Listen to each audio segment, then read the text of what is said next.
All right. Let me know when you all are ready. I'm good. Good. Okay, awesome. Yeah, we can So, go. excellent. All right. You all have come from various places around the world of Mondelune.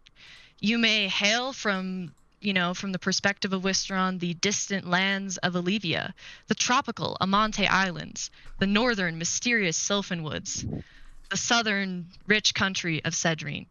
But either way, you have all found your way for one reason or another, and one way or another, to the King's Isle, the royal seat of Wisteron. So you all may have sort of traveled here over a combination of land, of ship. Some of you may have arrived last night and stayed within the beautiful walls of the Gold Keep, and some of you may just now be arriving on ship. Either way, we open on the throne room.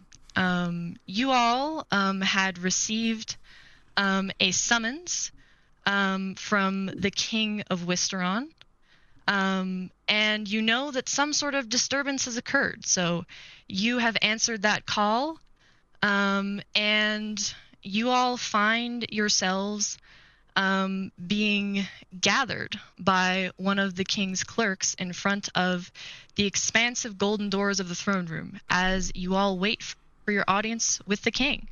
So, first of all, I will post a picture of what the King's Isle looks like. So, while you all may have arrived at different times, whenever you arrived, you would have seen.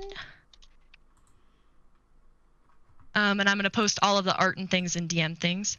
You would have seen this, a relatively lush green island with the towering castle atop it, and the Gold Keep, famous in fact for its golden spires, which can be seen for miles away. But that is not important, as right now you all see none but each other waiting. So if you will do me the honor of, describing to me and each other what your characters look like.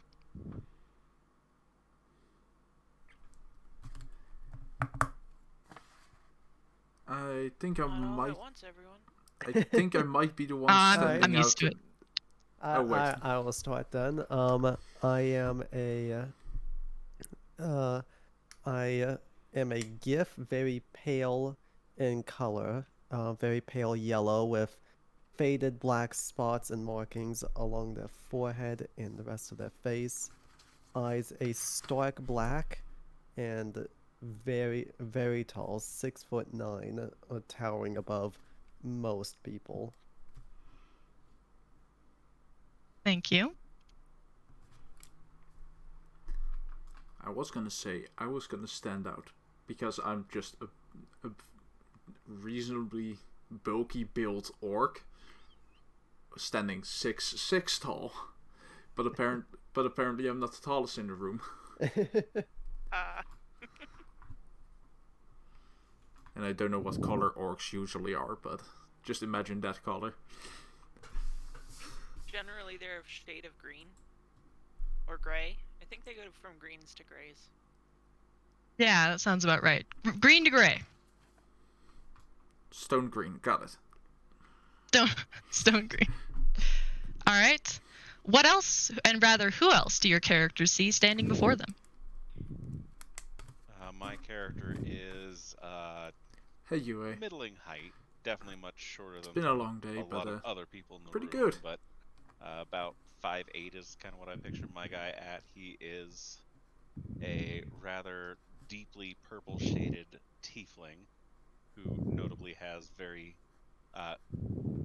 almost white to silver hair, red eyes, and his horns come up like bull horns, except the right one is broken, just kind of a nub on top of his scalp, as well as a big scar, Oh, cool. almost white, on I the like top of those. the shoulder. You can see going down into his gleaming silver scale mail, and he is just kind of fidgeting, and you can hear the little creaks of his prosthetic right arm as he fidgets, waiting for whatever's What's about to happen. Bell's favorite Roman god?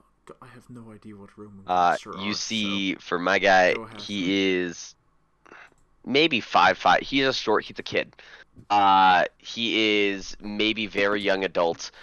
He's a drow boy with white hair, but like he has this greenish blue strands, along with a greenish blue kind of feathery, almost not cape, but like a shawl almost that kind of goes and just kind of around his back and around his shoulders briefly. And he's got a bird on his shoulder Yeah, as have a good well, a night, quaddle Huey. bird. And in plotting and shenanigans, if I have no idea who Bellona is. Discord would let me, maybe. Oh, art. Oh. There's a picture of my character and what the bird looks like. Excellent, thank you. Is that everyone? Are we missing anyone? Yeah. So I am a 5 foot tall, skinny, very like no curves or anything, Eladrin elf, with silvery gray hair and white skin, like not me white, but like white, and silver eyes, long straight silver gray hair, and standing beside me is a metal pit bull, except a little bit bigger than a pit bull, and my hand is resting on his head. Excellent. So, you sort of all arrived. There's sort of the summons. So you all have arrived at approximately the same time. And as the last of you arrives, the clerk, who sort of has just been standing there making notes on a clipboard, he's sort of probably like, a late teens, just human man. And he sort of gives a little nod as the last of you arrives, and then coughs. All right. Well, it looks like the last of you are here. So I'm sure that you all will be given audience to the throne room shortly. Let me go, in fact, check on the progress of the last meeting now. There's a very angry noble about taxes in there. But I'll be back shortly, and you should be let in. And with that, sort of abruptly, the clerk actually leaves you all sort of awkwardly standing there alone in front of the throne room for a minute. Taxes. Oh, how I hate them. Milo, where Yeah, what's up? where are the exits in the room? Exits in the room. Okay, so there's the doors to the throne room, which don't appear to be locked. They're sort of gold and in front of you. And then there are actually 2 other exits to the room. One exit goes sort of deeper into the keep, and what would appear to be, so if you're facing the throne room, this exit is on your right. If you're facing the throne room doors, and that sort of goes deeper into the castle, sort of like servants' quarters, things like that. And then there's actually a main hall directly behind you, that sort of leads out of the keep. It's full of sort of royal statues and such. Okay, so you guys see the orc basically a bit fidgety, paranoid, looking around, making sure that his back is to the left wall, so that the throne room is on his left hand, and that he has a bit of a view on the entire room. Excellent. As you sort of position yourselves, the good news is you have to wait for scarcely a moment longer before you actually begin to see the throne room doors open in front of you. As these doors slowly open, you gradually see more and more. It appears to be actually not even the clerk, but sort of 2 guard attendants who are opening the door. Clad in relatively decent armor, it appears to be more ornamental than anything else. But you do see an ostentatious, long red carpet that leads up to a throne that, like much else in the keep, is also itself golden. There are a few other individuals around the edges of the room. There appears to be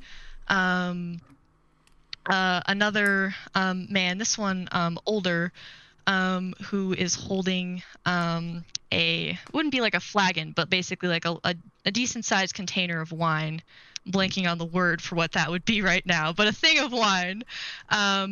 There's some guards around the edges of the room, and before you, on the throne sits none other than who either, depending on how much you know and whether you're from Wisteron, could guess or recognize as the king of Wisteron.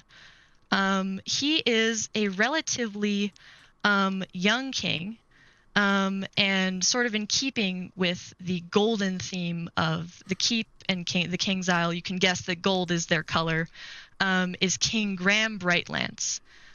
He sort of wears a relatively slim red robe, and his crown is a simple golden circlet. As he sees you all at the end of the throne room, he lets out a bit of a hearty laugh and beckons you to come forward.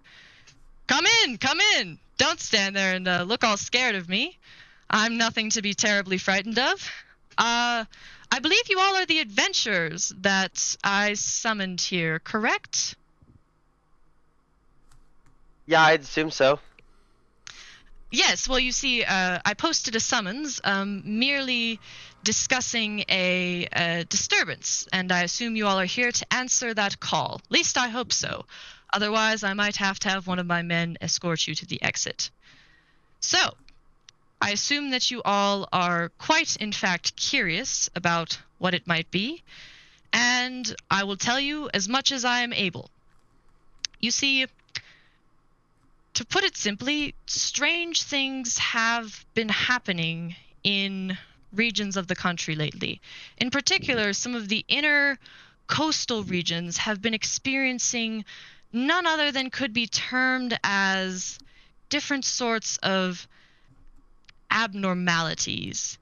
And in particular, we've actually begun to have there's two separate issues. One, of course, is less of your concern, and I ought to note, though, since you'll be heading in that region, that we've begun to have more raids on the coast. In particular, we've had Sahwagan and other aquatic creatures boarding our ships, trying to take them down.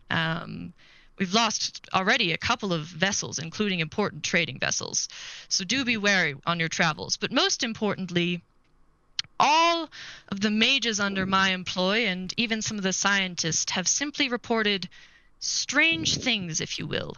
Gravitational abnormalities, I believe they called it.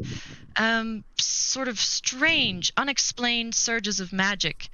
And you see, at first I was simply want to dismiss these things as, who knows, hearsay, them being overly cautious. But we've started to have different things, disappearances of people and animals. And you see, my most dearest sages, those who I trust most on the matter, have proposed a possibility, if you will. And before I proceed, I must note that these matters are quite private, so may I swear you all to secrecy. Yeah, sure. That's You what may. it takes.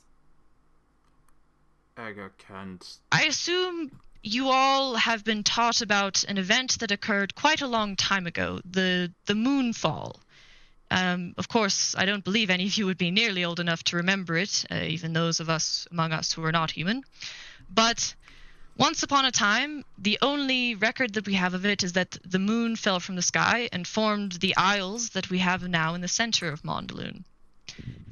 Well, you see, the kingdom of Wisteron, a while back, probably about 10 years ago, began sending investigators to these isles. We decided to see if we could uncover perhaps any unique resources that might be present. And what we found was very surprising. There appeared to be remnants of some sort of civilization even. Now, we aren't sure when this happened or when it was settled, but once we started unraveling the matter, we've gradually accumulated more and more artifacts from before the moonfall, but we've noticed that there's a difference. You see, we have come to the conclusion that something must have happened either on these isles before they crashed or shortly after they crashed. There's technology like none we've ever seen before, runes that are unfamiliar to even my most advanced wizards, and other such uniquenesses.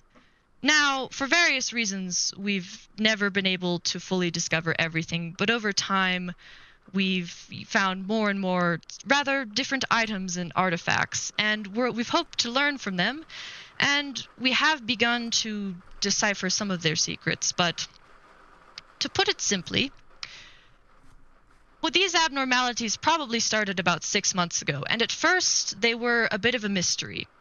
But actually, in fact, let me get someone who can explain this better. Truthfully, I'm, as my last name would suggest, much better on a horse than with this sort of magic moon talk. Kyberall, if you will. He waves, and a door opens from the back of the throne room, and a tiefling woman comes out. She has sort of like terracotta colored skin. It's it's sort of a deeper and warmer, almost like an orange color.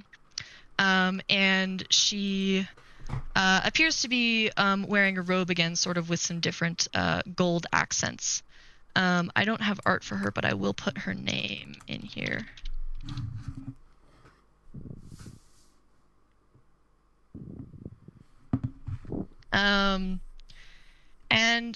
She nods. Hello, everyone. My name is Kyberall, and I am the chief wizard of Wistron.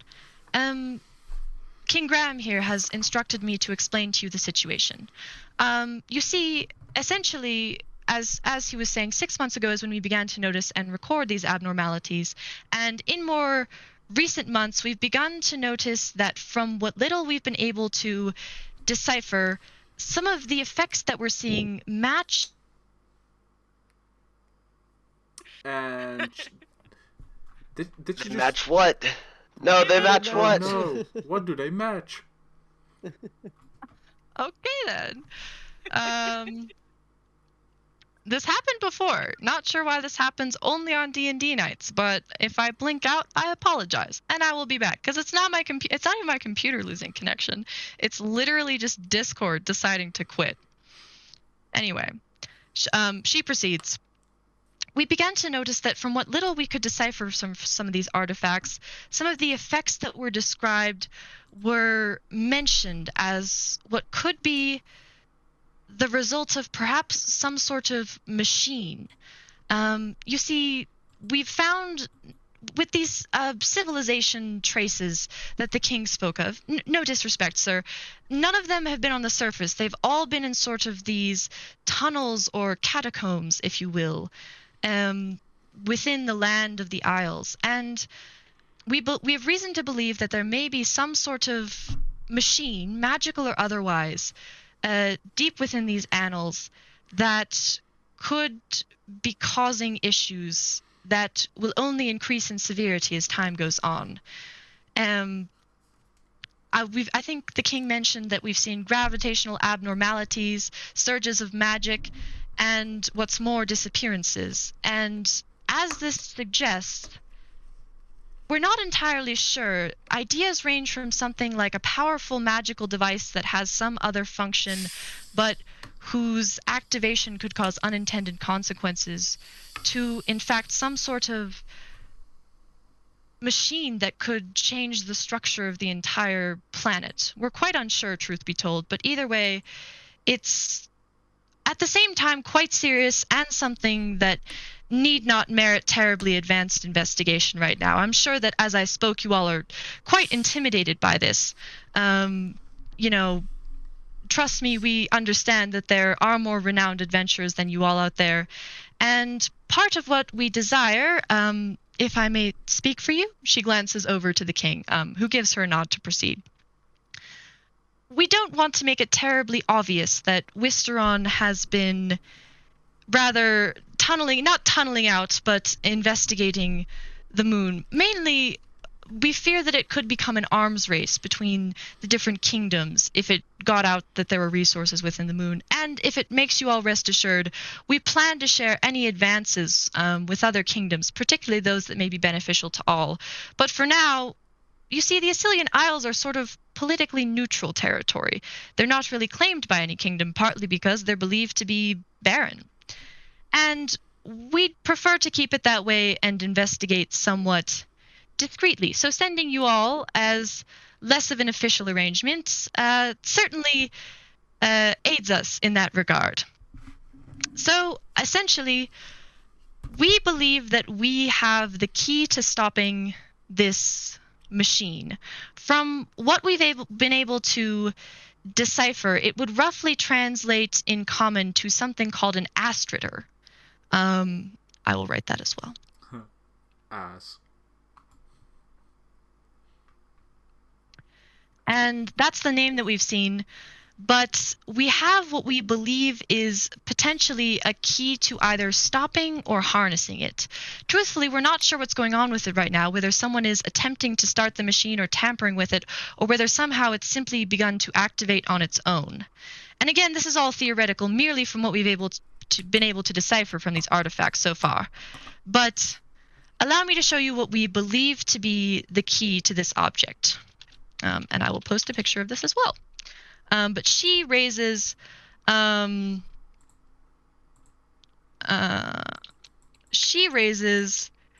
what essentially is a large circle of metal. This is probably about 2 feet in diameter, or about 2/3 of a meter for those of you who use other don't worry. systems of measurement. Don't worry, Milo. I have a ruler. I can figure it out.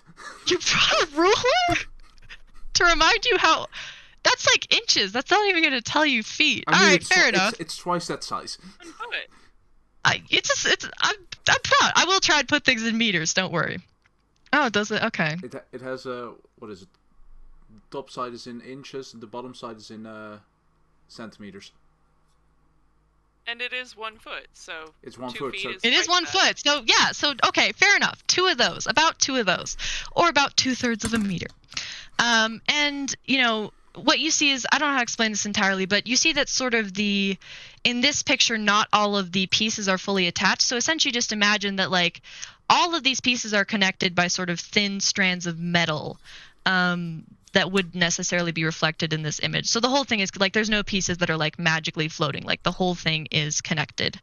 Either way, Kyberall continues and sort of holds up the key to show you all. We're still not entirely sure what language any of this is in, for the record. And I will say as a DM that none of you would recognize the language. Let's see. I think I've glanced at everyone's languages. I don't think anyone should recognize it. The only thing might be Aiden. Have I looked at your languages, your character's languages? We haven't discussed it because it's like what a DM would agree. I would assume that I would speak Aran though. Oh yes, no problem. It Cool. is not Aran. I can say that much. Cool. But yes, if one of you has a language you want to ask about, feel free. But I can say with pretty much total confidence, I'm just double checking that none of you recognize this language. Yeah. Yeah, just made sure I sent you the languages that I know. Yeah. Nope. Okay. Perfect. And none of you recognize this language either. But Kyberall explains, we've essentially simply been able to decipher this by creating a key and comparing it to common. So much of this is theoretical. But based on that cipher, this is indeed what we believe, is that there is a machine called the Astritor that we believe we may be able to either harness or at least prevent these effects from happening by inserting said key. And our ask of you would be simply to send a you don't need to be entirely stealthy, but, essentially travel to the Assylian Isles, and not in any royal official capacity. We would unfortunately ask that you simply seek passage on an average vessel, and perhaps provide some regular adventuring or exploration. Perhaps you're simply wishing to explore the Isles and travel on a regular merchant ship. The point is, we unfortunately won't be able to supply you with a royal vessel or anything for this journey. But we would ask that you travel to these islands and simply investigate. See if you could find the location of this machine. And that's the most difficult part, is we simply don't know where it may be. We've discovered a couple of different sort of underground complexes, but there may be even more. And so it may take you a while to explore and see where this machine might be, but simply to explore it for a reasonable amount of time. And if for whatever reason you don't find the machine, return with the key and report on your findings. And if you are able to find the machine, insert the key, and hopefully everything goes well based on our understanding, but presumably that should fix the issue. Now, I will say, in part because of our lack of help that we are able to grant you on this, we would grant you all a little bit of coin to in part cover ship passage and any supplies that you may need for your travels and the exploration. But I imagine that you all have questions, as we've been talking collectively for quite a while. So, what other questions do you have for us?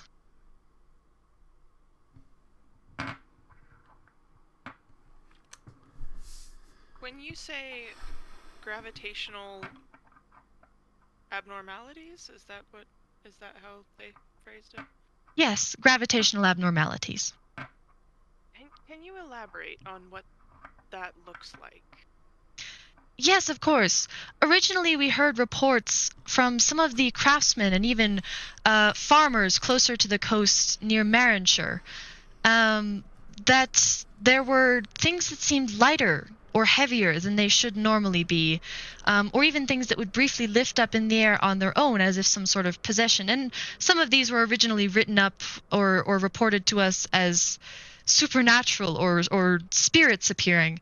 But we sent some of our novices down there to essentially take measurements and investigate. And what we've found is that essentially the normal force of gravity that should be present in much of the coast of Wisteron is altered. The timing is somewhat erratic. We haven't been able to find any pattern to the timing yet, nor the direction of the variance. Sometimes it appears to be more significant, and other times things appear to be lighter. Mostly with the gravitational aspect, we're concerned not only for the safety and structure of buildings as they might collapse with these variances, but also if, say, they were to grow more extreme over time, we could eventually have it lead to injuries and casualties, and we'd certainly like to avoid that. I hope that helps. They haven't appeared to, in the variances, the abnormalities haven't appeared to increase in strength since we've been monitoring them, but we've only been monitoring them using any sort of apparatus as opposed to simply hearing folk tales for about 2 months now, so I'm afraid our information is rather limited on the exact nuances. I hope that helps, however.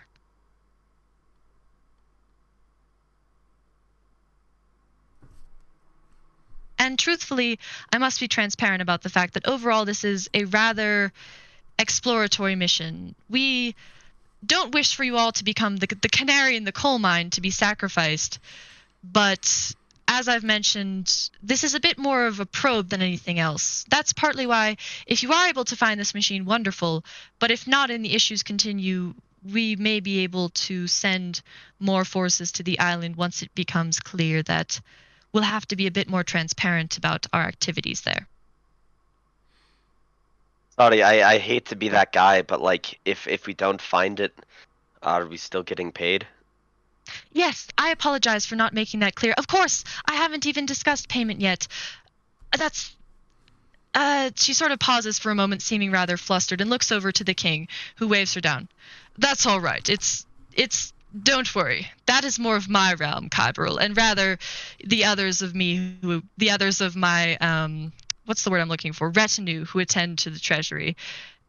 Simply stand by if they require more information. But you all would be paid 300 gold pieces each at the end of your adventure. And to us, this is a relatively hefty sum overall, parting with over 1,000 gold, which is not the smallest number. But you must understand that we anticipate that this may be a rather risky mission for one reason or another. You may run into trouble on the seas to begin with, and truthfully, as you journey deeper into the underground regions of these isles, we're not entirely sure what you'll encounter. So, I'll be frank, as someone who prefers to be direct myself, we are asking you to risk your lives, and we're hoping that that payment reflects that accordingly. But it would be 300 gold pieces, regardless of whether or not you do in fact find the astrator.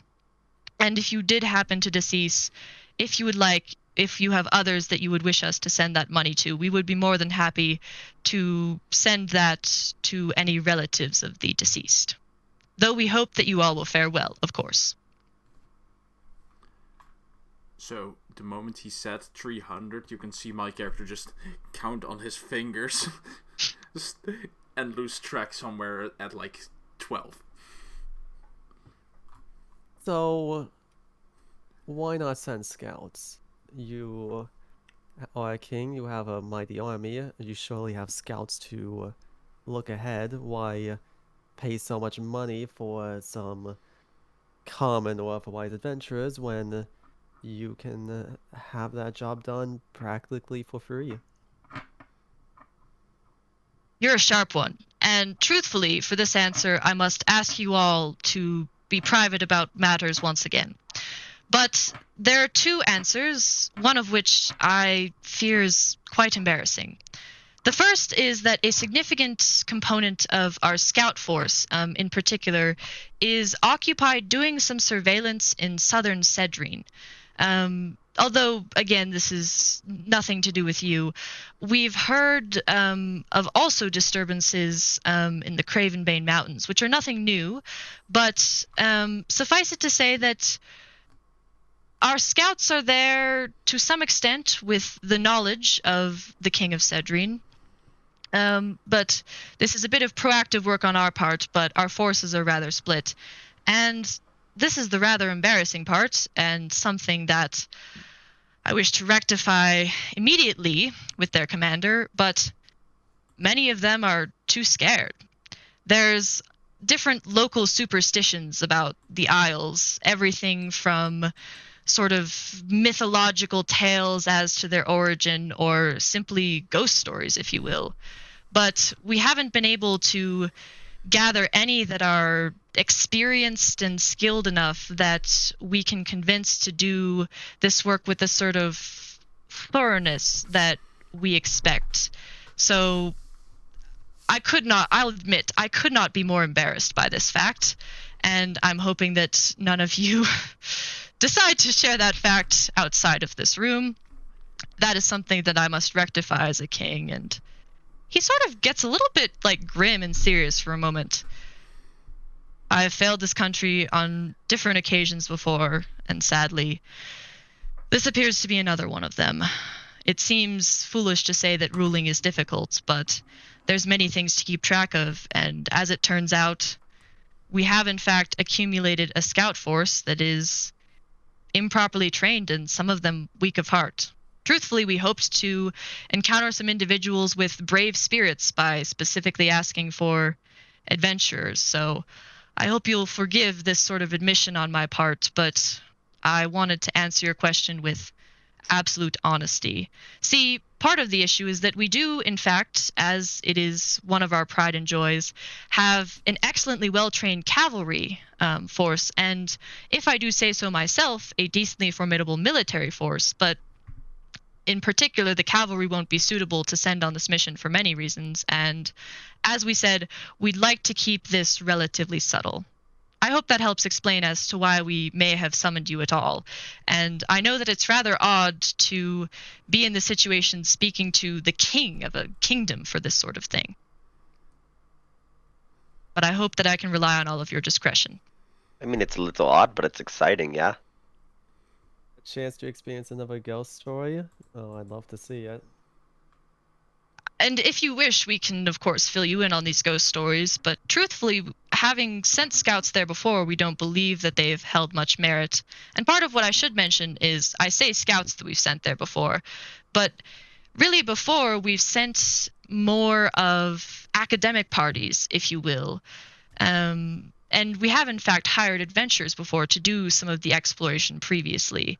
In this case, we wanted to make sure to hire those who might be prepared for whatever may come.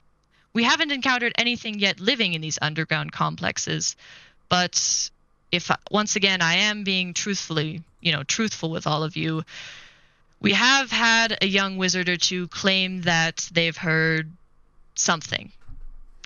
I've heard everything from skitters to whispers, and truthfully, I'm the kind of man who doesn't put much stock in any of that. But, for the wary among you, I suppose, proceed with caution. I will say, I do have an audience a little while after this, so, I should ask, can I rely on you all to journey to the Isles and report back to us? I understand if you have your reservations, and at the end of the day, it's your choice. If you also would prefer to leave and discuss as a group and return, that's no problem. You can give your answer to my clerk, Tadron, out front. But if there's any other questions, we would be happy to field them. And he'll have to meet with, oh dear God, who is it this time?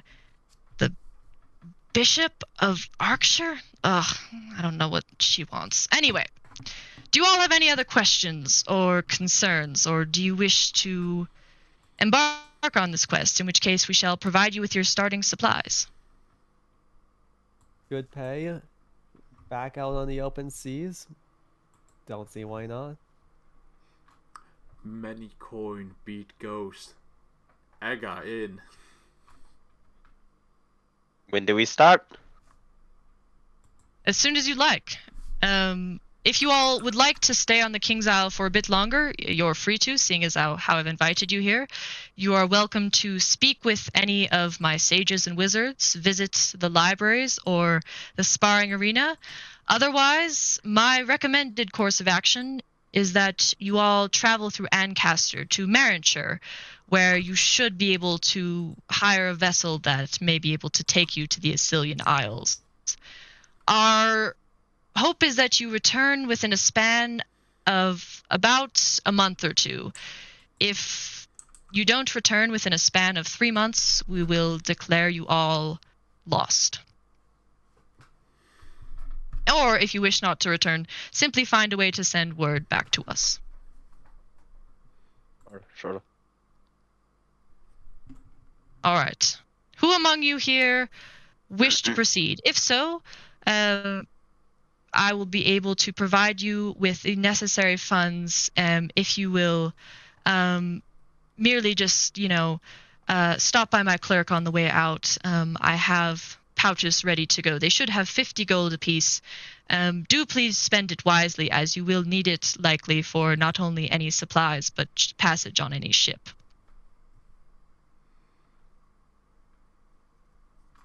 Okie dokie. I got to nothing else. Well, given that it sounds like you all accept, or at least enough of you do, for me to feel confident in proceeding and not trying to find others, I wish you all the best of luck. And should you need anything, we will do our best to support you with the forces that we do have.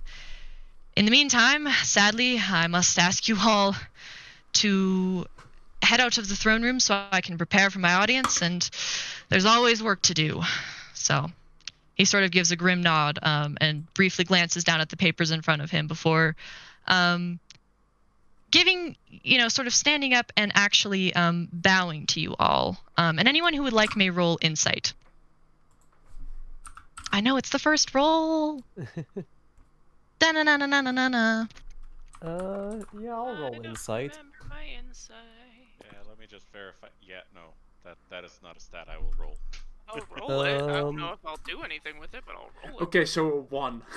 But not a I rolled natural a- 1. I rolled a Nice. 15. Do you have a negative on insight? Also- Yes, I have negative Oh. 1 in my wisdom. Negative 2 in So my you rolled a intelligence. 2. I got a Oh, 17. jeez. Yeah, I got 15. Okay. Anyone else? Single digits. Single digits. And Map guess totally what's- would not have picked up on anything, so she's Awesome. not Yeah. know So you're gonna for roll. for those of you who did not roll a 15 or above, the king said words and then bowed to you. Actually, Rap what's your very character's name awkwardly again, Mike? bows back. What's your character's name again, Mike? Ega. Ega. I haven't had you all introduce names yet in character. We'll get there. In fact, Ega would actually be quite unsure of what the king is doing. He's like bending over forwards, like you're not sure if he's about to like fall, like if something's wrong with him, if he's gonna pass out, or like you're not even sure what's going on here. Like, is he okay? Is he having a heart attack? Like this man just like keeled over and then like stopped halfway and then like stood back up. You're not sure if he's well in the head. But for those of you who did roll a 15 or above, you would notice that the king seems to be the kind of man who doesn't always bow and seems to be sort of exhibiting some genuine gratitude for your help. You sort of pick up that both from this conversation and from the bow at the end, that likely the king, whether there's something more going on that he hasn't explained to you, or for other reasons, or simply because of his youth, is rather stressed and maybe even struggling to handle the burden of rulership. Nonetheless, the doors of the throne room open behind you, and he straightens up after his bow.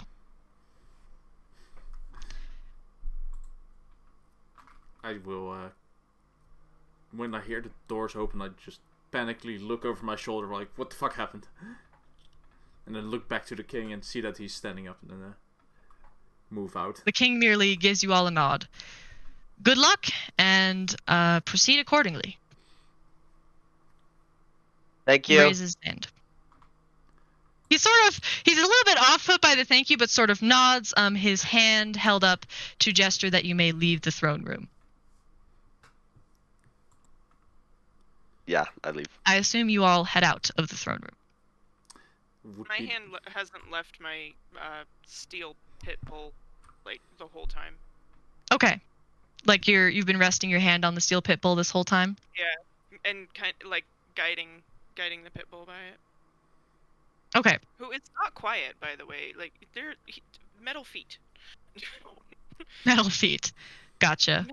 Metal. So, with some perhaps stamping of heavy metal feet and some panic glances, as you all exit the throne room, the clerk, Tadron, greets you once again and hands all of you, unless you indicate that you are not proceeding together, a pouch with 50 gold pieces, so you may add that to your inventory. Oh yeah. Yeah, so he sort of stands by the door, so it's essentially like as you exit, it's almost like getting like a goodie bag on the way out. Like essentially as you exit, he sort of, gives each of you a small bow and hands you the pouch. But after doing so, he actually returns to his desk and seems to be preparing to greet presumably whatever bishop was mentioned. And you all are left rather to your own devices. You recall that the king has mentioned that you may travel around the Gold Keep on the King's Isle as you wish. You've heard mention of a sparring arena should you wish, of libraries of sages, or you imagine that there may be a vessel waiting to take you back to the mainland when you should wish. So, your characters have had scarcely time for conversation, but you're now left to your own devices. What do all of you do?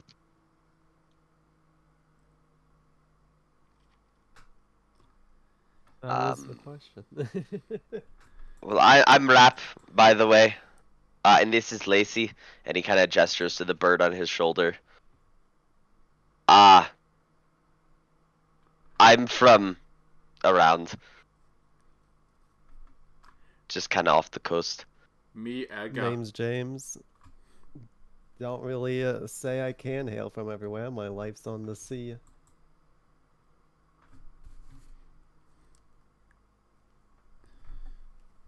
I am evict.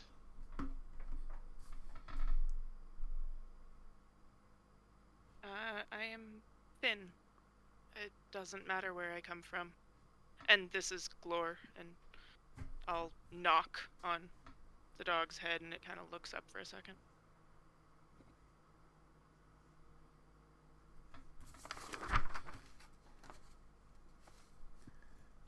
Right. It seems to me that some research into the moonfall and perhaps the gravitational abnormalities might be beneficial. So I think maybe going to the library might be a good idea. Some history Sure. books. The great libraries of the King's Isle are fairly famed, and so you all would know or have access to just by asking a staff member, what a servant or something real quick. That in fact, most of sort of these sages and wizards, presumably Kybral would in fact be returning there right now. But the Gold Keep has sort of two great towers, one of which is sort of more of like the residence of the king, the royal family, etc. And the other is sort of this it's called libraries, but it's sort of one giant library. And so if you wanted, you all could travel. It's fair, it's not, far, it's essentially just across the courtyard. So would you all like to essentially head to the library tower then? You all can have Sure, your yeah. books. I'm gonna get us a boat. Okay, awesome. Boat requires us to be on the mainland, doesn't it? I'm No, confused. we're currently on an island. So we have to Yes, go from sorry. the island to the mainland, then travel across the mainland, and then take another boat to go to the islands where the gravitational stuff is.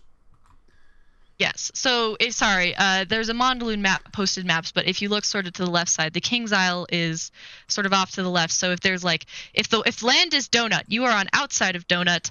The Assylian Isles are on in like the middle on the inside of the donut.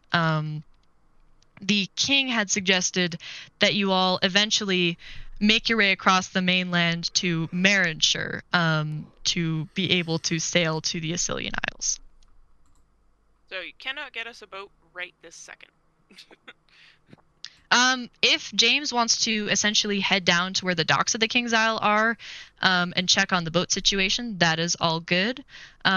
Is everyone else heading to the library, or what would people like to do? We have two directions so far. Go to the library. I'll probably go check on the boat situation too. Okay. I got things. We need supplies. So would you want to look around for some sort of like store or something like that, Ega? Yes, mostly for rations, just as a basic precaution. Okay, sounds good. So, all right, and then Rap, what would you be doing? Rap's probably just gonna follow the folks who are going with the ship. He didn't read too well. Okay, gotcha. So, I'm gonna start real quick with Finn, and then we'll get around to the rest of you. I will say, in the meantime, I would like Ega to roll me an investigation check to find a store on the King's Isle. But for Finn, as oh, sorry, what'd you say? Nope, go ahead. Okay. For Finn, as they sort of go the other direction and go to head across the courtyard, saying their farewells, presumably to the others who would head the other way down to the docks, they actually do see Kybral, who greets them, and they walk together to the library, Kyrol sort of like essentially guides you to the door of the library and then turns to you and says, I will apologize. I'm not terribly sure that I can personally guide your research that much, as I do have a few other matters to attend to. But if there's anything in particular that you're looking to know, I might be able to at least point you to the right direction, or get one of my students to assist you. I rolled Starting a. with the history of the moonfall might be a good idea. Yeah, absolutely.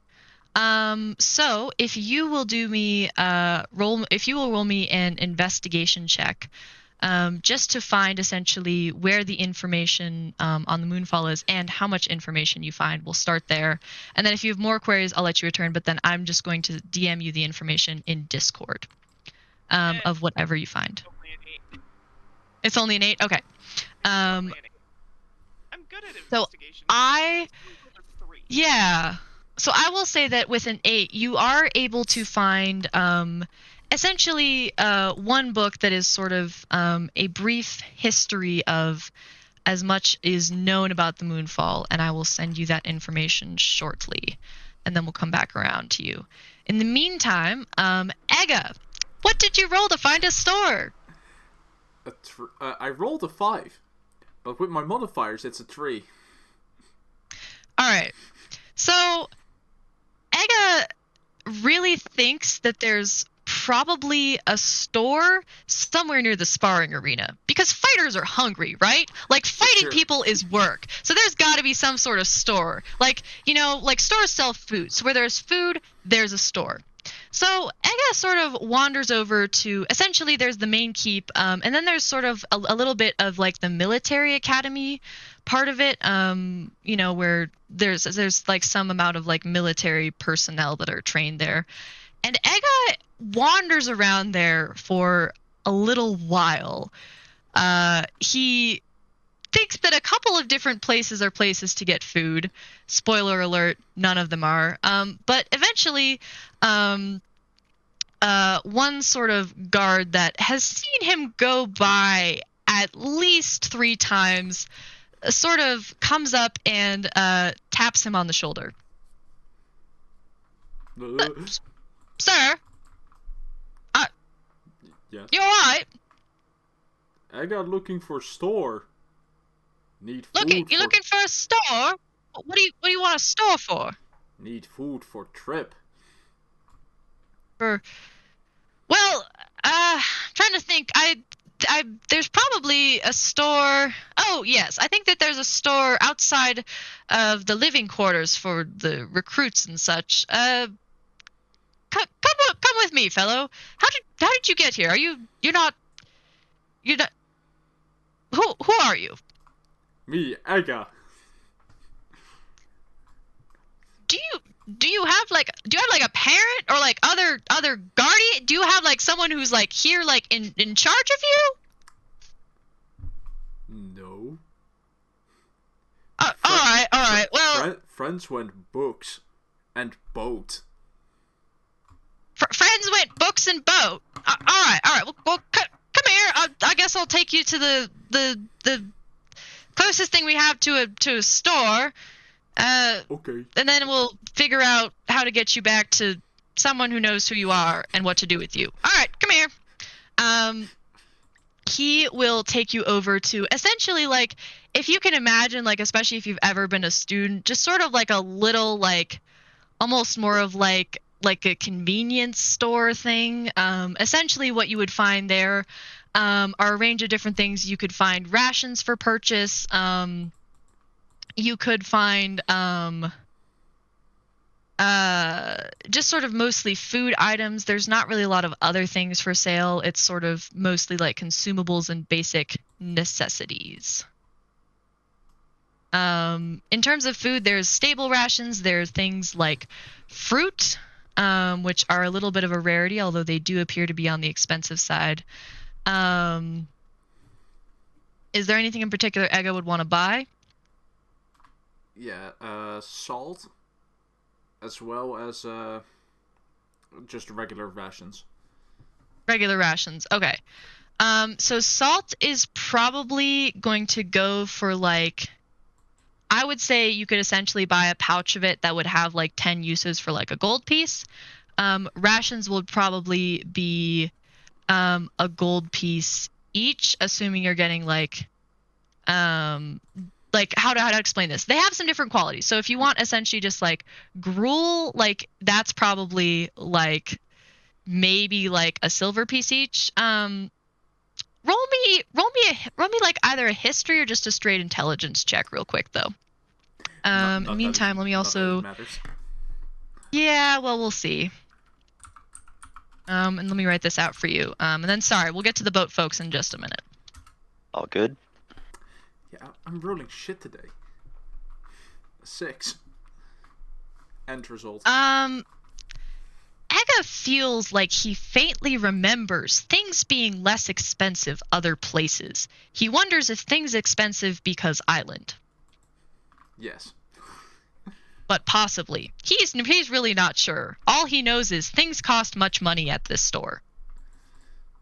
So for example, the cheapest ration you can find is like a gold piece, and that's for like pretty like shit stuff, for lack of a better term. Like essentially like. Didn't you just like, say a silver piece?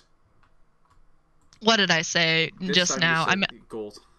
No, sorry. The cheapest are a silver piece, and then if you want like essentially anything that's decent at all. So for example, like basically like for a silver piece, you're getting like hardtack with extra steps, or like essentially like something that like you can use like a little bit of water and heat to make into like a sort of gruel pretty easily. If you want like any sort of like meat, Fruitcake. yeah, I know, right? Like meat, dried fruit, anything like that, those rations would cost a gold piece each.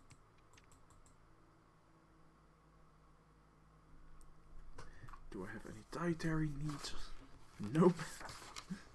I'm just gonna think, it's probably expensive because the island, as you said. So I'm gonna walk up to the store clerk. Hello. Me want rations. The person, by the way, sitting behind the counter is a sort of cheery-looking halfling wearing sort of the uniform. There's sort of like a uniform to a lot of like the people that are like working at the keep and the academy. Like it's not like a military uniform, but sort of like a sort of like red, like they're plain clothes, but like sort of a dark red color. Well, hey there. My name's Jiddo. What do you say you want? I want to buy ration. Ration? Do you want the good ones? How much? No, cheap. Oh, gotcha. You're one of those. All right. How many did you want? She sees him count on his fingers. This much. Holding up both hands. Just straight up 10. With both hands. 10. All right. So that cost you 10 silver, or I think that'd be a gold piece if you have a gold. Me got gold. And I think I did conversions correctly. Yeah. Okay, thanks. Sorry, I always have a moment of doubt with currency, partly because I'm going to be very honest. My brain goes to Harry Potter currency, and then I have to remember that this is not nuts and sickles, and don't worry about it. I mean, mine automatically goes to WoW, where it's also in hundreds. Yeah. So he takes your money and hands you back 10 rations, essentially just pretty plain packets. On your sheet, you can note that these rations will essentially fill you up, but for example, they actually will not count for anything that requires eating food to lift a condition. Like for example, like if you're exhausted, they actually will not count towards making you unexhausted. Okay, so they're just plain shit. Yeah, basically. Essentially, they count for food requirements, but not for like other requirements that relate to food, if that makes sense. And then I'm still writing out your thing, but we get to our boat people. So, for those of you who go down to the docks, you would in fact find that basically there's a ship ready to go for you. So you see sort of some different royal vessels, but one of which there's essentially there is a female orc standing next to it with a sign that appears to be sort of hastily either hastily or just sort of poorly scrawled, but a sign that says like adventurers, except like the like letters are swapped and some of them are missing, so it's like ADVUNTRS, like it's like adventurers. And she is sort of essentially just leaning against like there's like the like I don't know, is it like the gangplank, like the thing that comes like Yes. yeah, that. Thank you. I'm not good at ship terminology, so bear with me.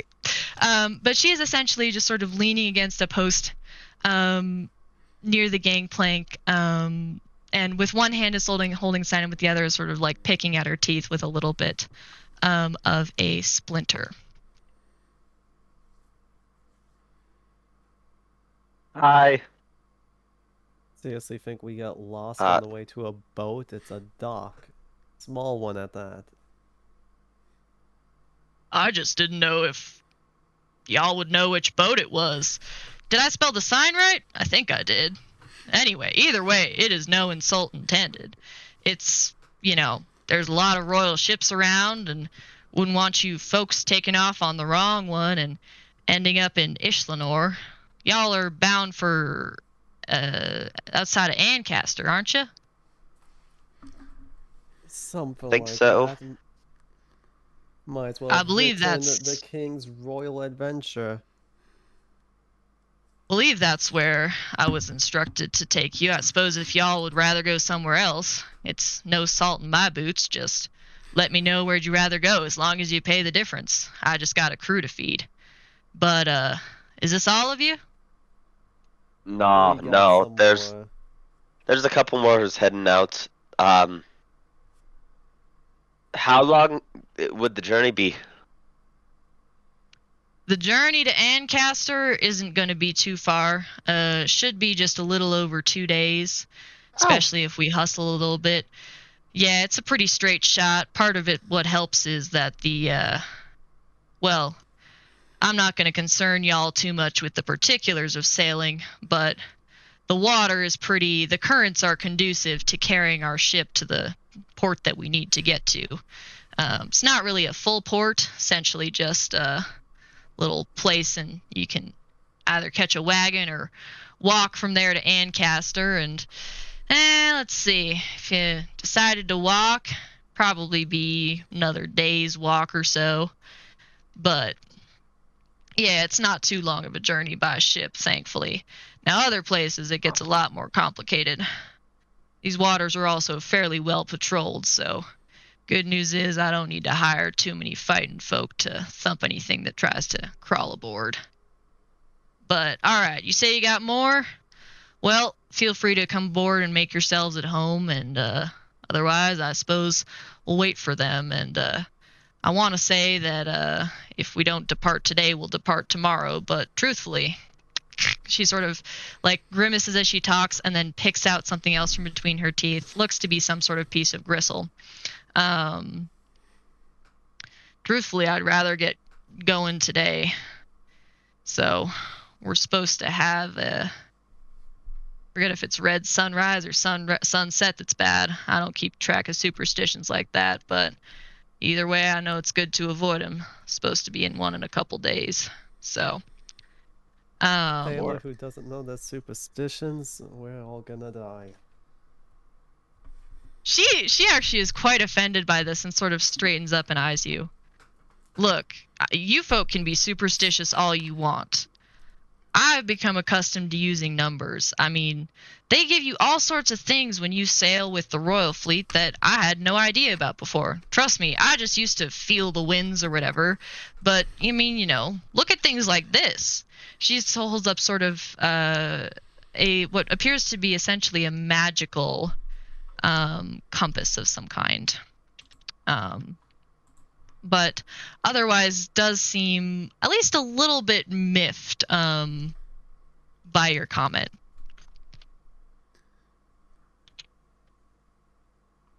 All right, let me finish typing out this moonfall thing, by the way. So, in the meantime, you all are able to board the ship if you'd like and make yourselves at home, or otherwise can simply hang out on the docks. This is exciting. I've never been on a ship I've been allowed to be on before. I've never been on a ship that wasn't mine before.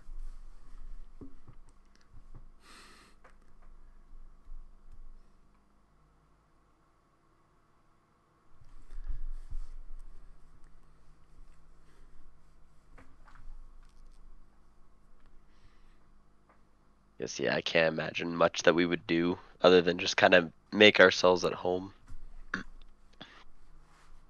I'll probably do a quick sort of patrol of the ship, check out the crew, see what they're like. Yeah, no problem. Are you like looking for anything in particular or trying to like observe anything in particular about the crew?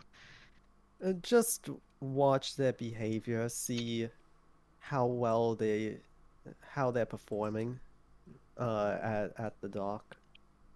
Okay, how they're performing? Yeah. Yeah, just roll me I would say your choice of investigation or insight.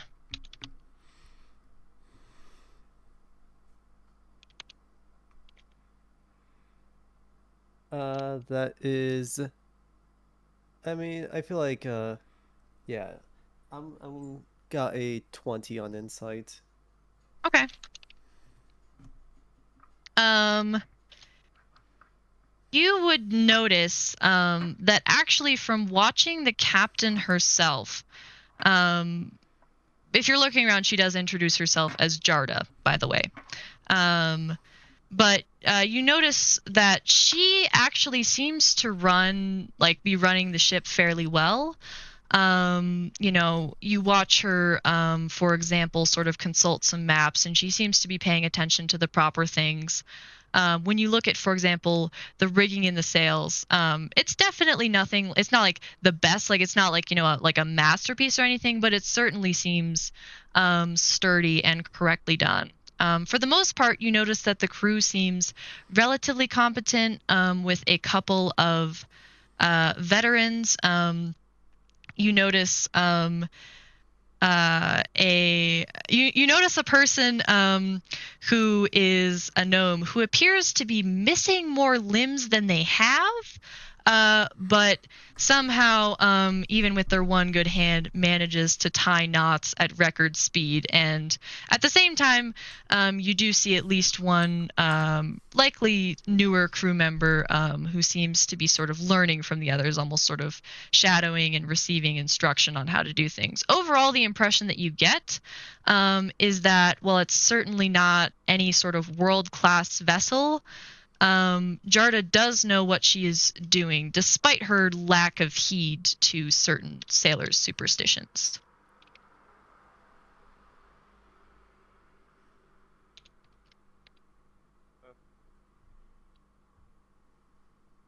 All right, I'm almost done.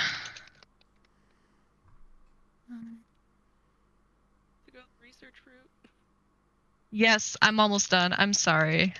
It turns out I suck at multitasking, and I should usually type out lore beforehand, but sorry, I didn't have everything done for today since I didn't know if we were even gonna play. Um. Sorry, that was an actual sorry. Oh no. Yeah, sorry, y'all are good.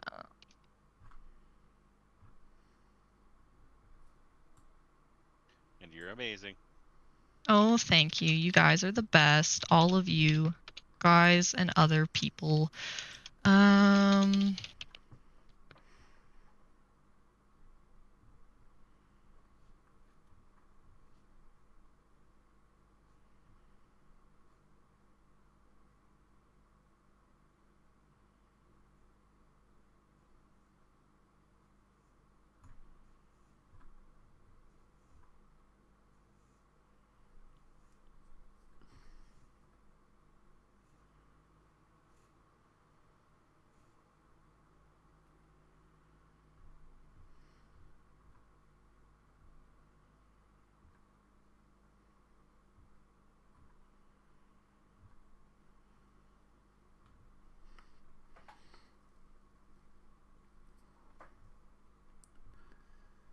Oh my god. All right, that's what you get for now. Did you have other library queries? And if so, I might type it out later just because it takes me a little while. But if you do, you can feel free to send them to me. I'll probably let you ask at least one more or research the answer to one more question. So if you want, you can send me whatever the question it is and the role, and then I'll let you come back to it later if that works. Great. Yeah, that's fine. I need to generate any more searches. And I also had a quick question that I'm typing out to you. Oh yeah, no worries. You're all good.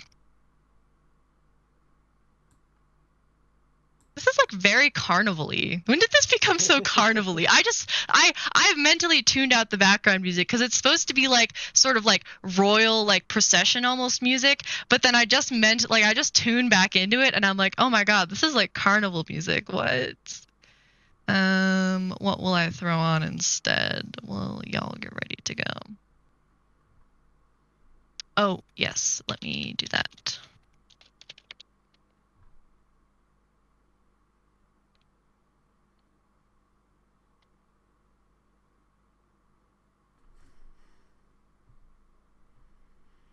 I am responding, so y'all hang tight for a little bit. And for the record, if y'all do need to take like a quick stretch break or anything, now is probably a good time before you set sail.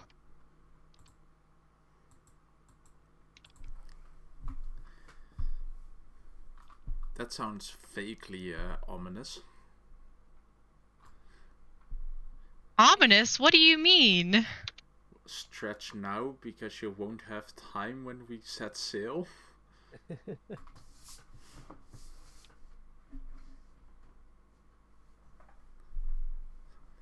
I mean, it's not meant to sound ominous. It's just like, it's a good time for it because I'm like just typing.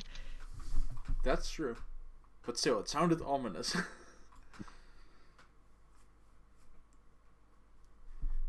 Yeah, guys, it's obviously not the Shrieking Eels. Yeah, it's not like there's a kraken on the map that she just posted. Alright, guys, level 3, we're all fighting a kraken. Let's go. No, wait, that's a sea dragon, more likely. Yeah. Hey, oh man, thinking of words is hard.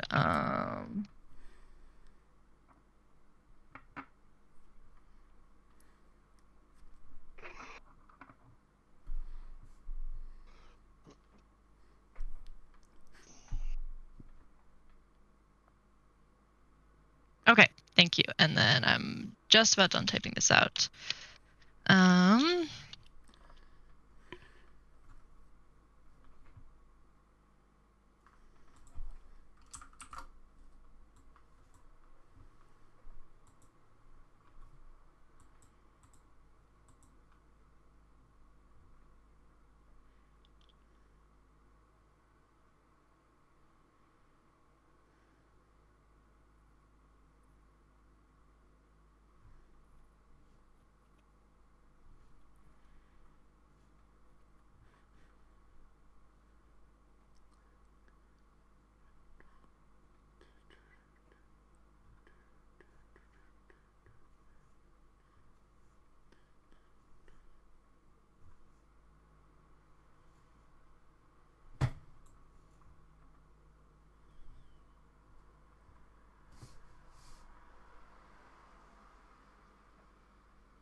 Okay, awesome. I will finish the research query later, but otherwise, essentially, as soon as you are finished in the library, and Ega is done buying things, I assume that you all make your way down to the docks. Yeah.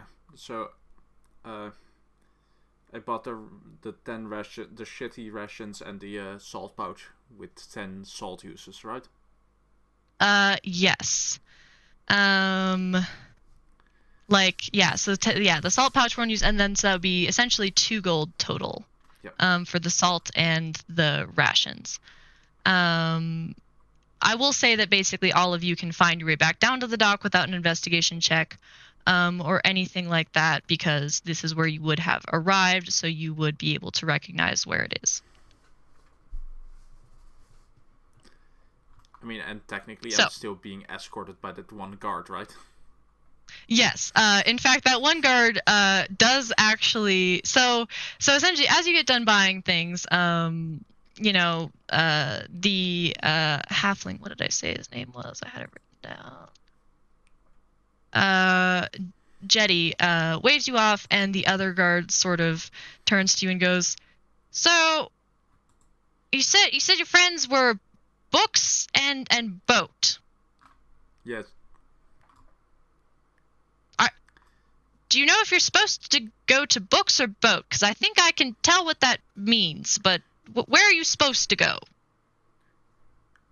Boats. Boats. Most went Okay. boats. Well, why don't you all right. Let's do this. So he's actually going to grab just sort of like some sort of like either like like a random like banner or even just like a length of rope. He's gonna grab like a length of rope and hold out the other end to you, and then he's going to like pull you like he's gonna just like guide you basically like back through the keep to the docks, because essentially if you imagine the island, like the docks are sort of here closer to the mainland, there's the keep, and then on the far side there's sort of like the So I went to like the, military stuff. So I went So to the he complete drags you, opposite side yeah. of So the he drags building. you like back through the gold keep, like on this length of rope. He sort of like periodically like turns around and like makes sure that you're like still there. Roll me a perception check. We'll lose our barbarian already, are we? Okay, I just can't roll today. A 5. Put that die in dice jail and try with a different die next time. Yeah, you should. I'm using roll 20. But, yeah, I'll grab my physical dice. You're not able to make anything out, but once or twice you swear that you hear him muttering in a tone that like sounds somewhere between like concerned and just generally like baffled. But he eventually sort of like drags you by this rope back to the docks and goes, "All right, so where are your friends or your guardians or whoever is supposed to ensure you don't die a horrible death?" Do I see the sign that says adventures misspelled? He would. It's relatively easy if he's looking around. There it is. Great. I'm just gonna take you down there. Just make sure. All right, come here. So he tugs on the rope and guides you straight up to Jarda, who sort of just like eyes the two of you uncertainly. "And what's this?" And the guard sort of goes, "Well, I'm not really sure what it is, but I found it wandering around, and it appears to belong to you." She like sort of like looks back and is like shaking her head. So, any of you present may wish to intervene on behalf. Claim the order. I don't know if any of you would have stayed on the docks. Have I? Oh, am this is I funny. still in the library, or have I? You likely could have been. You would likely be making your way down there now. You would have finished with your research, so you would likely be walking up as the time this is happening. So Jarda essentially would reply something to the effect of, I've never seen this man before in my life. What's your name?" It's Aga. "Ega. Are you one of the adventurers that I'm supposed to take back to the mainland?" Yes. Friends already here. "Friends Oh, already look, here." disappointing. All right, everyone accounted for then. Jarda just sort of shakes her head, and then just sort of shrugs. "Well, unless you have any other companions that have wandered off, I guess this is the last of you all. Come aboard." And she sort of leans over to the guard, and it's probably supposed to be a whisper, but she doesn't appear to be very good at volume control, and goes, What's up with that guy? What's wrong with him?" And the guard just sort of leans back over and goes, "I don't really know. I just found him wandering around. He sort of got lost, so I just led him back here with a rope. Like, I'm not sure what to do, so just good luck." He sort of pats her on the shoulder and then just sort of hands the other end of the rope to her, like he's a dog, like, and it's like handing over a leash. Like, he sort of just like almost like throws the rope into her hands and then just sort of like takes off, like clearly unsure to do what to do with this whole situation. Jarda, having just like received the rope, sort of looks at it and looks at you and goes, "Is this like an arrangement? Are you like into this kind of thing? Because like I don't." I don't know. I'll just Okay, say, well, I'm just I'll take. you. I'll take. You appear to be a free person, so she's just sort of gonna hand the other end of the rope back to you, and then go to board the ship. Well, come along. This is gonna be your ride, so you get on ship now. Yep. And as you do, you all are able to board the ship, and unless you have any objections, it will set sail. So,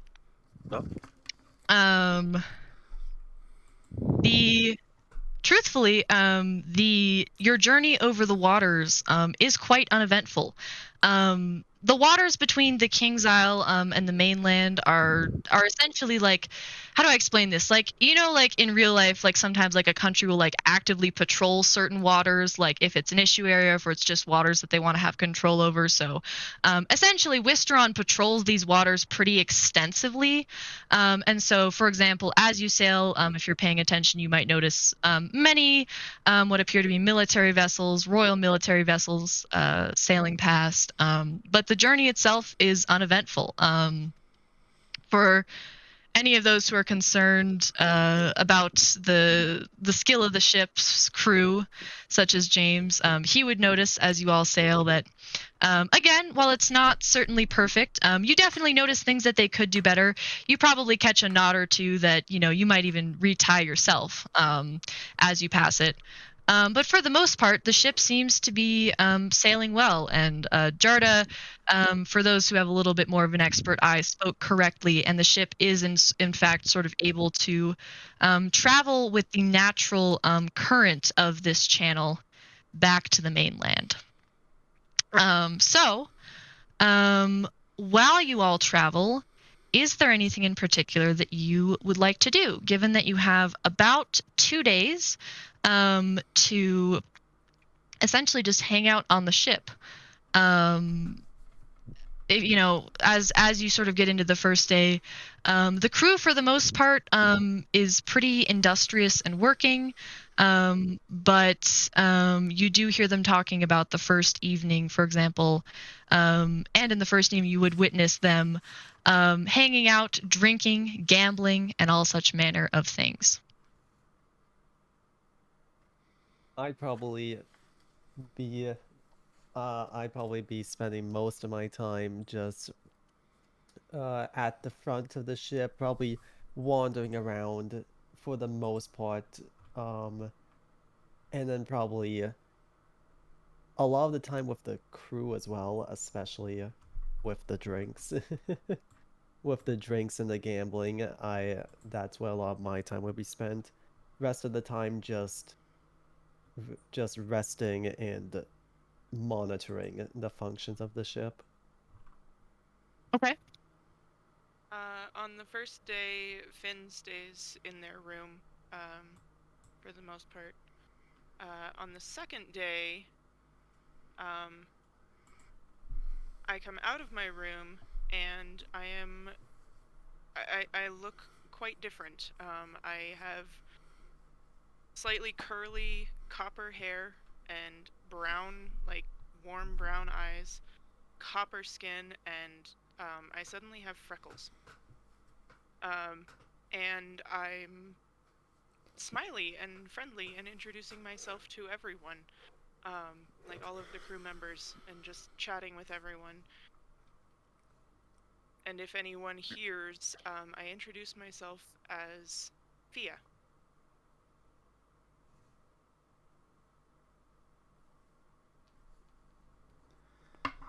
Rap the cruise- would be. Oh, go ahead. Sorry.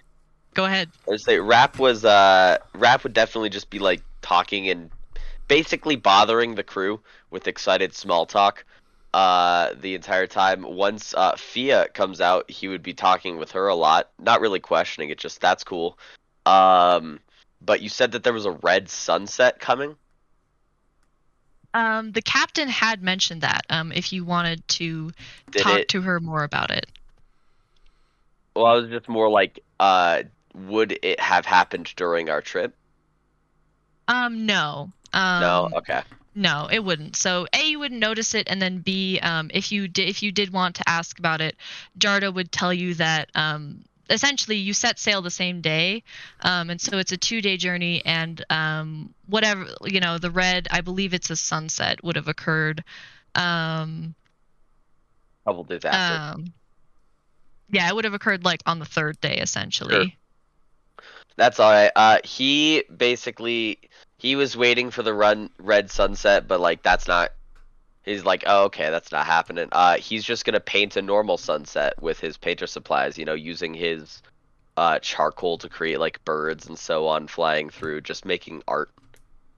Okay, cool. Tia will actually chat with him about the art, and wow, that's really pretty. Like, she knows nothing about art, but she's just appreciating that it's pretty and just being very, very friendly.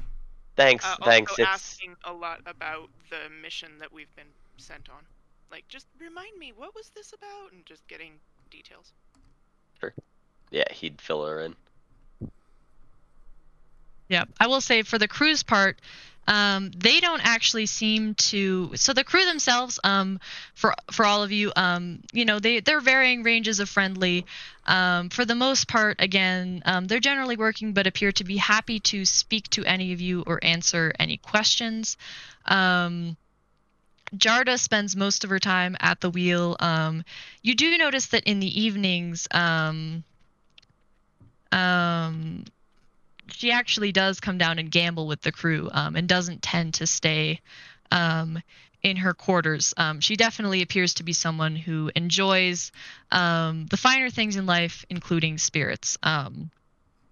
But she actually would be quite confused by the appearance of Fia. So when Fia first came out of essentially her quarters, her cabin in the morning, or her likely there'd be a mixture of hammocks and then some cabins for anyone who wanted a little more privacy. It'd be a decent sized ship.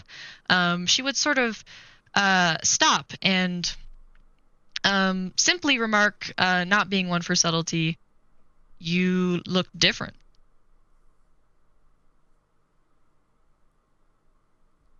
Just, I feel different. Ah, fair enough.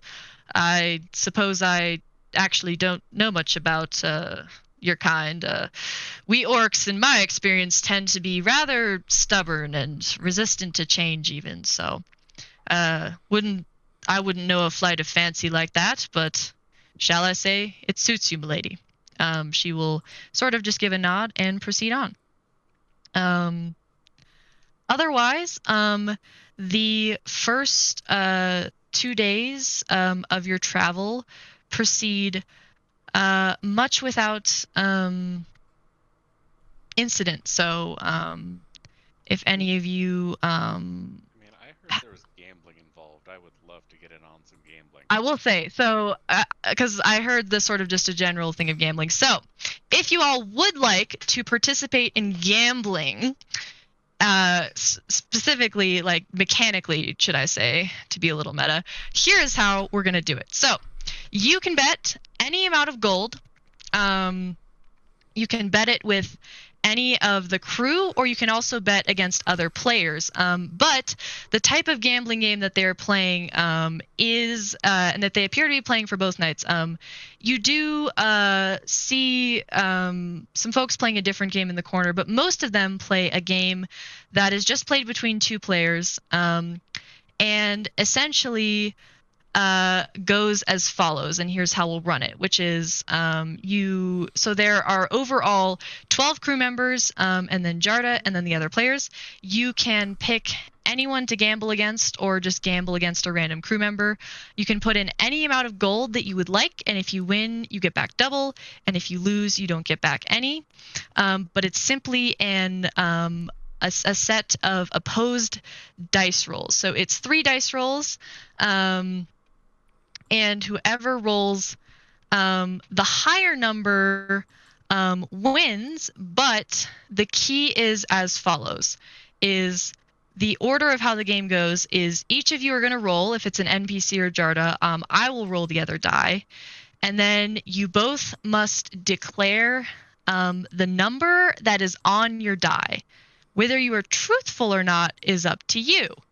And I will ask you to make a deception check. After that is actually when you will bet your amount of money, and then you will both reveal your dice and essentially, either win or lose money based on whether the dice roll is actually higher or lower. Does that make sense? I think so. Yeah. So I'm we'll much just more use hands-on when it comes to these.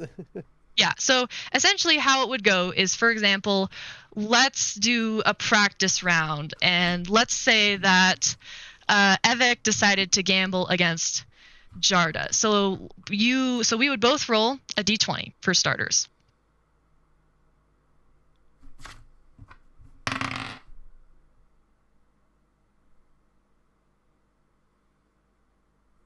Jarda is going to say that her number is a 12.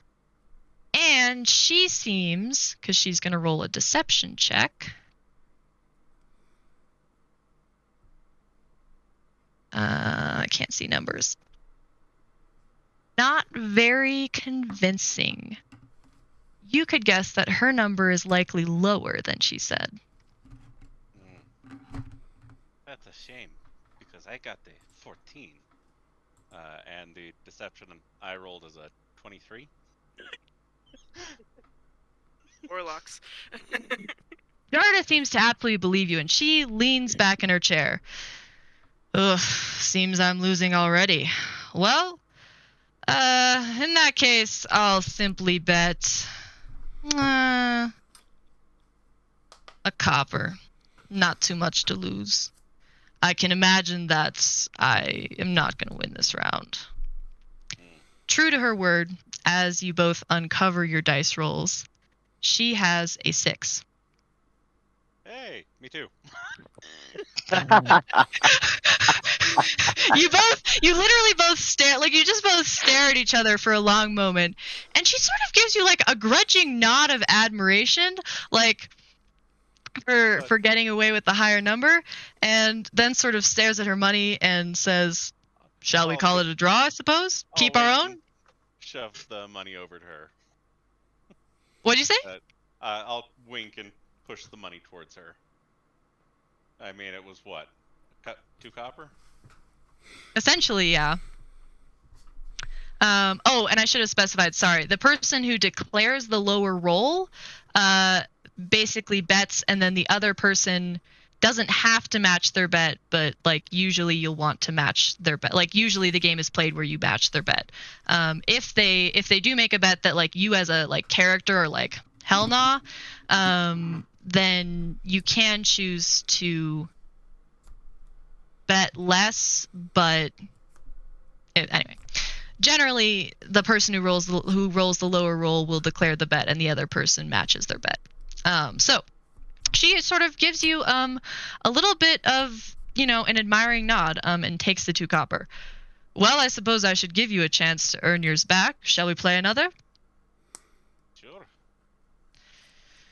All right, I'll let you go first this time with whatever your roll is, since I went first before. Not so good, just a 10. Just a 10. The deception is a 15. Gotcha. Jarda sort of lets out, a little bit of a chuckle. Well, you've still got me beat. I've only got an 8. So, let's up the stakes. I'll put in 5 copper pieces. How about that? 5 sounds good. Now, what have you really got is my question. I got a 6 again. She, and I should have mentioned, she actually seemed quite truthful. And she, in fact, actually did get an 8. So she will take another 5 copper. Well, I hate to ask, but somehow it seems you're getting deeper in the hole. Can I challenge you to one more round, see if you can win it back? Sure.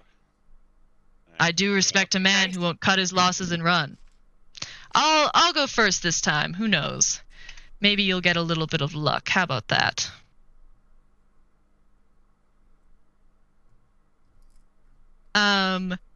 She sort of leans back and strokes her chin for a moment and goes, "Well, I doubt if you'd believe me, but I rolled a 17 this time."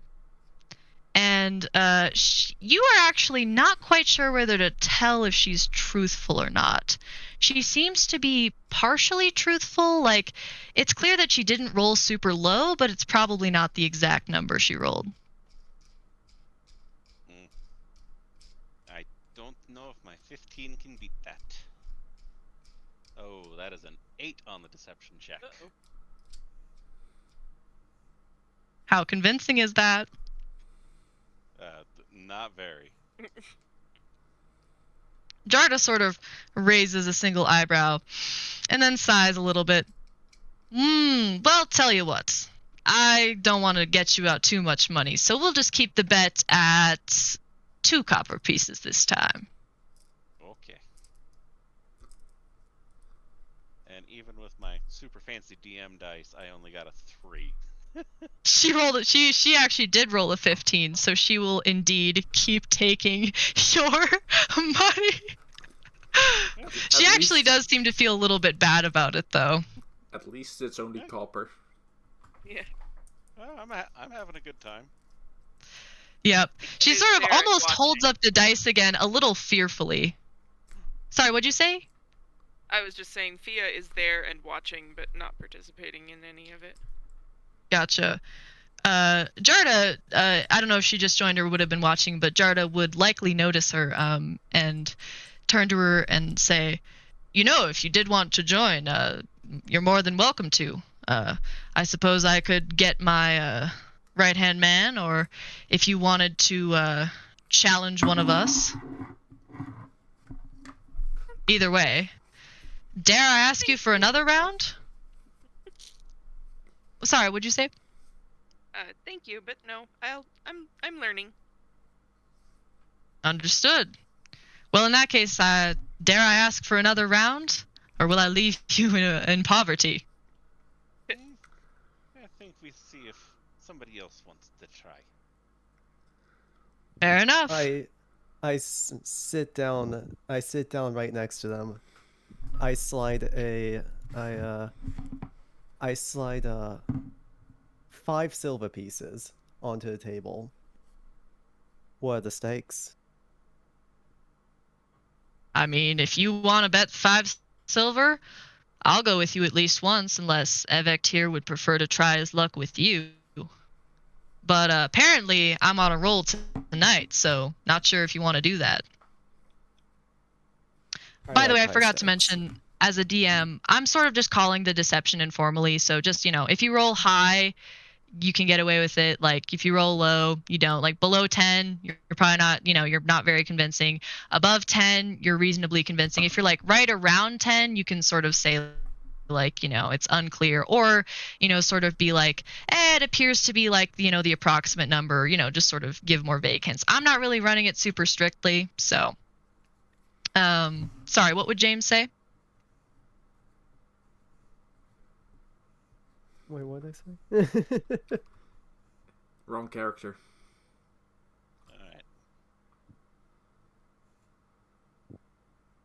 I mean, I know they. I still have this. I still have that music on. Go ahead. James is ready for high stakes. James is ready for high stakes. So is he challenging Jarda or Evect? I am challenging the captain. All right. She will sort of accept your challenge. I will say, I should note that just real quick before we get into this, it is technically 10 p.m. So if people would like to go, we will probably pick up next time with the ship landing. So essentially, if you do need to head out, you shouldn't miss anything. Just sort of ship stuff, and if there's things you want to do in downtime, you can message me. Otherwise, I can definitely hang out at least a little bit longer and gamble with anyone who wants to gamble. I especially say that for our Dutch friend because I know it's like late or whatever. 6 a.m. Yeah, sure, that's a healthy sleep schedule. Either way, I apologize. Jarda seems. Oh, go ahead. Sorry. I was just gonna say, we have a vague notion of what your sleep schedule in college was, so. It's. I would love to say it's a lot better since then, but it's not. So, Especially Jarda, with though, would sort of seem to respect the challenge. Sort of almost like she sort of just gives you this nod that like I don't know how to do a nod that actually conveys. I think it's like that is sort of like it's sort of like the like you got big balls nod, like all right, like big kahunas, like I see what's going on. All right, so we're doing a stake of 5 silver pieces. It's a little bit higher than what I'm used to, but I will say you're an interesting fellow. I've seen you wandering around. You know much about ships? I'll declare my role first, though, give you a fighting chance. But you a sailor yourself? Was. Those days are behind me. Unless you happen Really? to know where a ship may be for sale.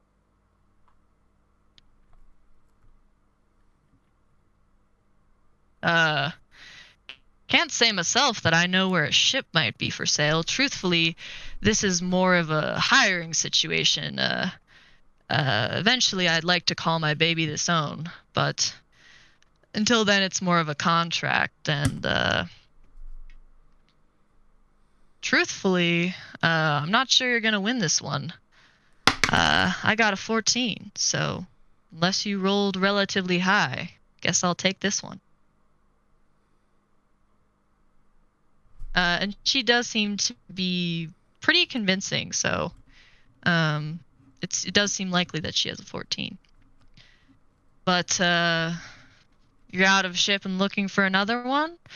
I mean, suppose depends on what sort of crowd you like. You could go south to Blackmouth. There's a lot of ships that, even if they're not for sale, you could certainly board there, work as a mercenary or trader or some such. So, I mean, I suppose there's the piracy business, but I can't imagine that you'd be into something like that if you're on this ship.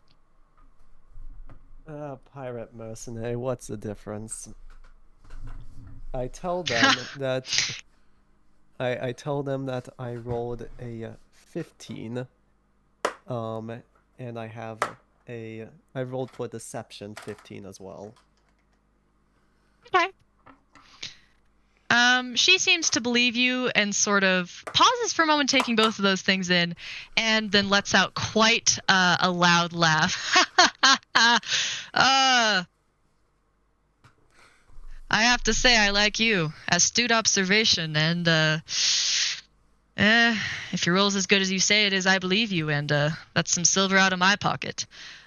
She gives you, again, sort of another almost nod of respect, and lifts her hand in front of her die to reveal a 2. I rolled a 10. She sort of lets out a grunt, and in fact does push the 5 silver that she bet over to you. Well, truthfully, that might do it for me for the night for gambling, since, I do have a family to feed, but when you were a sailor, what sort of things did you do? Oh, contract work here and there. Used to have a ship, but you know how things are. Ships, they go beyond repair. Crew, they got their own lives to live. Me, the ocean's my home, but it's difficult these days. Trust me, I understand that. Contract work and everything. Me, I'm much the same way. I'd rather have the deck rocking beneath my feet than go back on land. And truthfully, I'd probably get land legs at this point, but fewer and fewer people want to go on seafaring work, as it were, become a sailor, whatever. Some of the kids that I got in here are as green as anything. I'm lucky to have, people like Willie to teach him the ropes, because otherwise, truthfully, I'd be overwhelmed trying to catch them all up to speed on how to run a ship. But I mean, I understand a crew disbanding. I used to be a part of a different crew myself, and we did more of the mercenary work, so suppose, as you said, not always that much different than pirates, but what can I say? They were good times. It was me and a bunch of other orcs, actually. Anyway, truthfully, I ought to retire for the night, but you have fun down here gambling, and don't leave my crew too poor, all right? We still have to get supplies after we drop you all off from the mainland as well, so leave them with a couple gold in their pockets, all right? She'll stand up and sort of give you a hearty slap on the back. Can't promise that much, but maybe I'll pass a beer around. Hey, if you bought rounds on the house, or on the ship rather, trust me, you'd be their new favorite person. I might wake up to a mutiny. She chuckles and will walk back to her quarters for the night. As they're walking away, I'm gonna toss Evect 1 silver piece. That's for losing so much.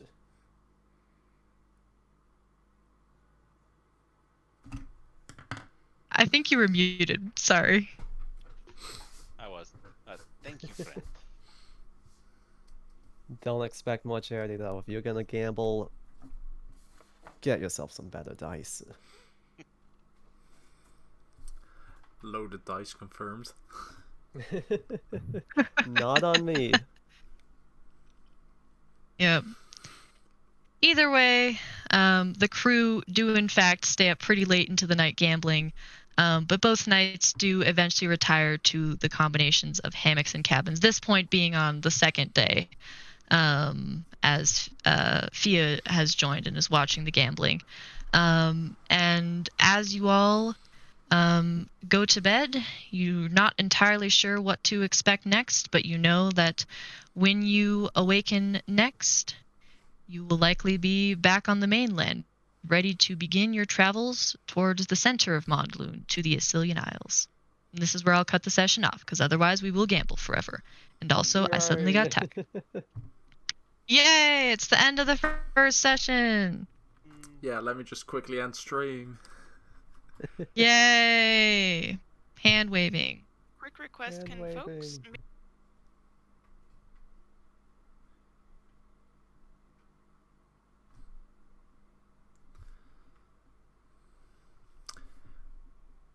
Thank you guys for showing up.